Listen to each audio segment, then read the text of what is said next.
Have you ever engaged in a serious debate over which is better, Harry Potter or Lord of the Rings? Have you ever played Smash or Pass using only characters from Star Wars and Marvel movies? If you answered yes to any of these questions, we have the podcast for you.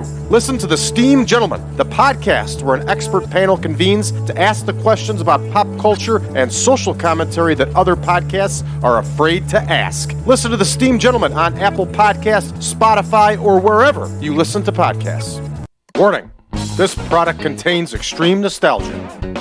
Has your job got you down? Is adulting not as fun as you thought it would be? Do you want a way to recapture that happiness from when you were a kid? At Retrostalgia Box, you feel like a kid again. Comics, toys, and video games hand-curated from the past and straight to your door. Unbox happiness at retrostalgiabox.com. Once again, that's retrostalgiabox.com. Yeah!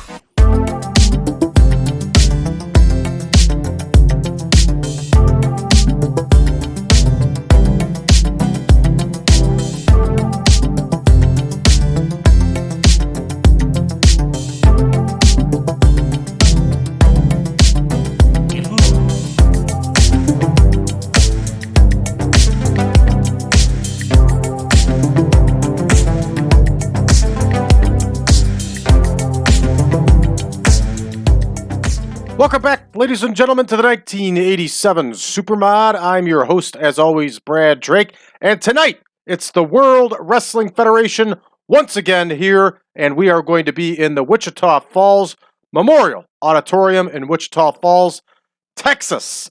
This is a smaller venue. This venue is only about 2,500 people, but it is the real venue that the WWF ran. So we will have no broadcasters. This is just a regular house show or live event.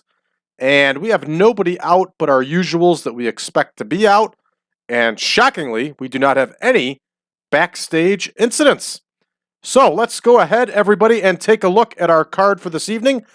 We are going to have, before I go any further, all of these were the real matches for this show, except for the one match which is highlighted by an asterisk, and that's the main event. I'm having a hard time talking, everybody. In case you haven't noticed, our main event is the only match that really didn't happen on this card, and we plugged it in so we can get a higher score, because if we don't, we could be in some trouble with the scores on this game for TEW, and we don't need to be taking any losses, so we're going to go ahead and run this card. So we're going to have Terry Gibbs versus Tom Magee in the opener.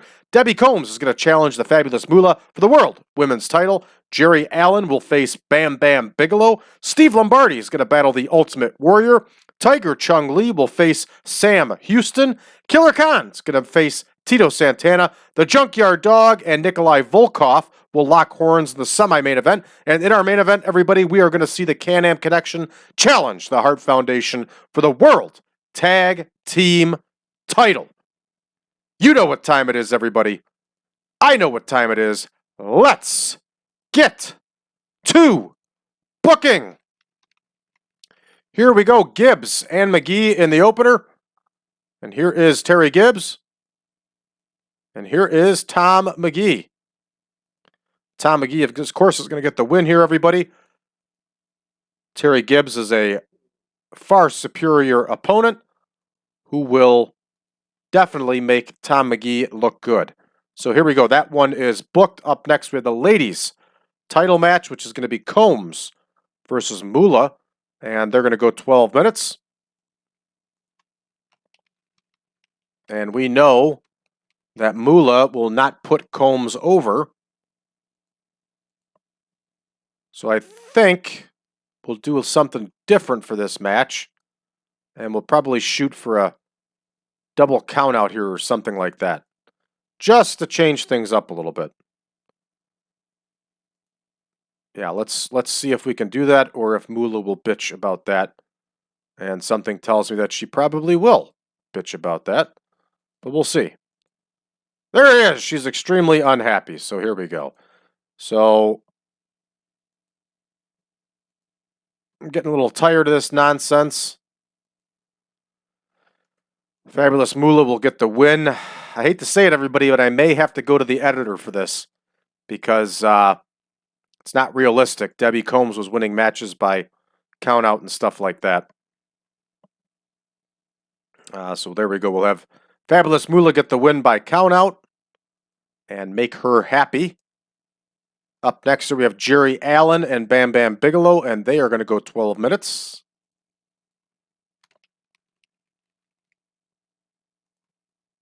Here is Bam Bam Bigelow, who's got his manager that finally turned babyface with him. Here is Jerry Allen.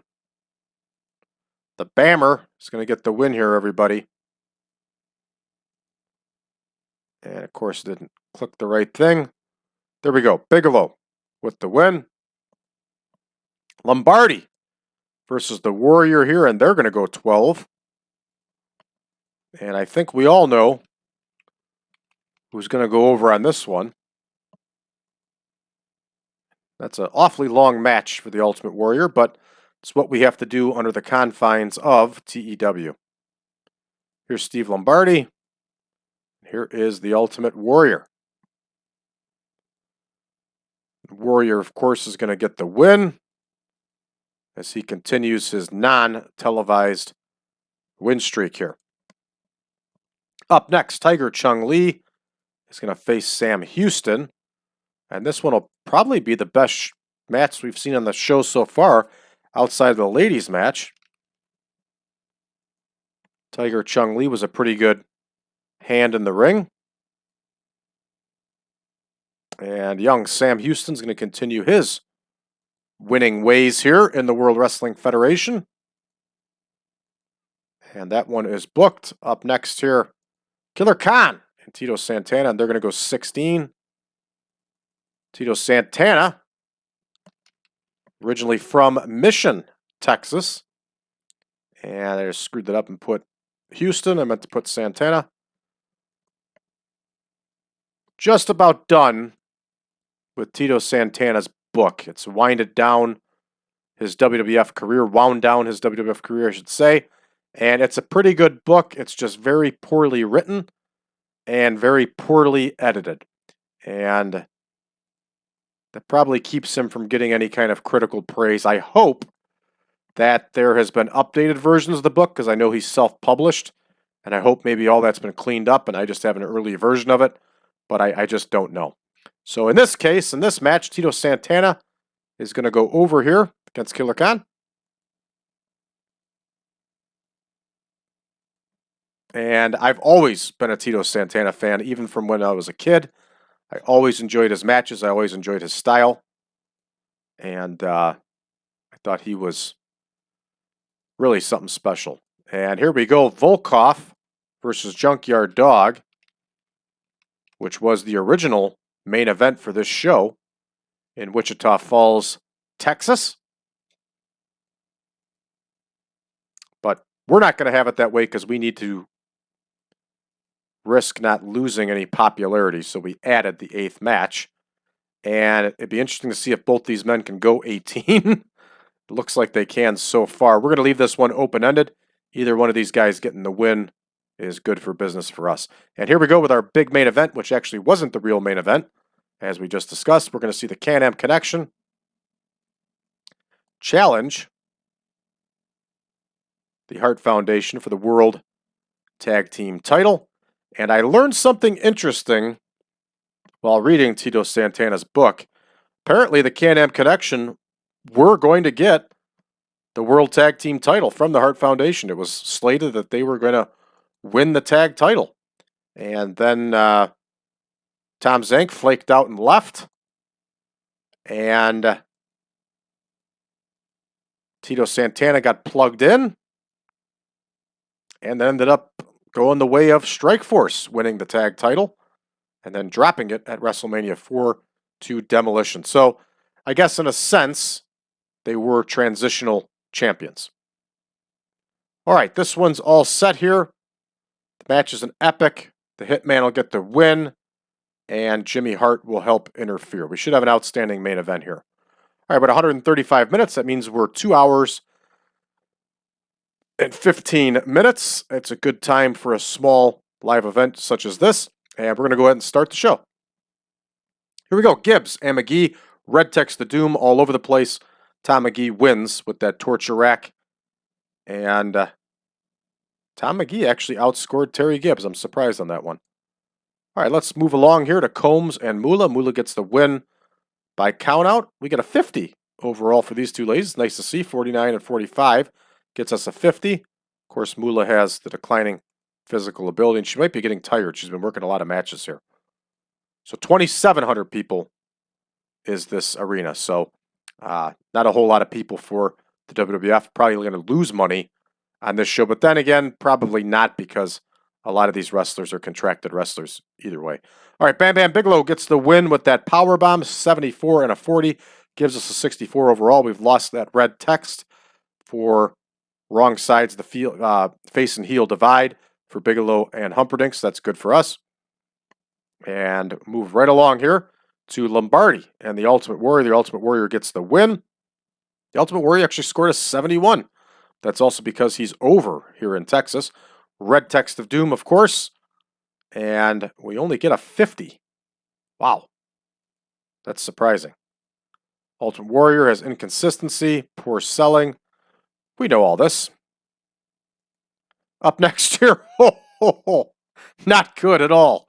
Tiger Chung Lee and Sam Houston get red text the doom all over the place, and we get a whopping 35 for our score, everybody. I'm glad that we have our main event weighted. Oh boy. All right.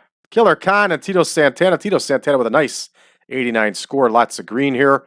Mr. Fuji does some good work. I expect nothing less. And of course, Santana gets the win in his home state here over Killer Khan with that flying forearm. All right. Khan's got some declining physical ability and fades due to manager. I don't know what the hell that means. If anybody knows, you let me know. All right, because he gets bonus here for managerial help, and then he's getting penalized for his manager. I don't know. If you know, let me know. Take a look at this one more time. And that's what we saw earlier. All right, moving right along here. Junkyard Dog and Nikolai Volkoff. Junkyard Dog is over. And being over matters with the WWF in the save. And Junkyard Dog gets the win over Nikolai Volkoff with the thump, which I believe was the thump power slam. 81 overall. Good score. And let's see how that main event does.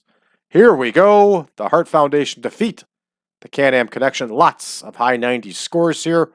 Green all over the place, and green equals money. And TEW, a nice 90 for the main event.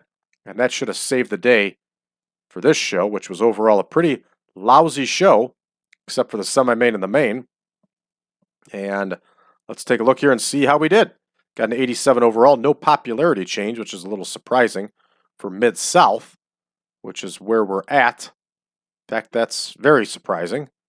But what are you going to do? All right, we're going to call out Bret Hart, call out Jim the Anvil Neidhart, and we are also going to call out the Ultimate Warrior, believe it or not, who had a pretty good match. I am not an Ultimate Warrior fan in the least. I have him here strictly for realism, but he did do a good job here. So we have a great performance, and you know what? We're not going to call out Ultimate Warrior because Rick Martel did far better than he did. Great performance. We're going to make that speech. Bret Hart is pleased. Jim the Anvil Neidhart is pleased. And Rick Martel is pleased. All right, that's going to take us back to our main screen here. And we are going to have some Monday night action here. And I can't remember I think we're at Madison Square Garden on Monday night. Let's take a look here. Yep, we are in Madison Square Garden. So we'll look up the real card for that, and we will run the real card for Madison Square Garden. All right, let's take a look around. Take a look around the game world here. Boy, I'm struggling with speech today. Let's see how we did. Whoa, the spoiler has won the world-class world heavyweight title. He has defeated Kevin Von Erich. In real life, it was Al Perez that would take the title from Kevin Von Erich, but in this game, it's the 42-year-old spoiler. Might even be older than that, 47-year-old spoiler. All right. Let's take a look here. Debbie Combs is done with her independent commitments. She's committed 100% to us. Lack of big names hurt the attendance.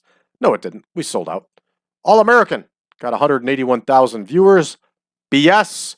Wrestling Challenge got 123,000 viewers. BS.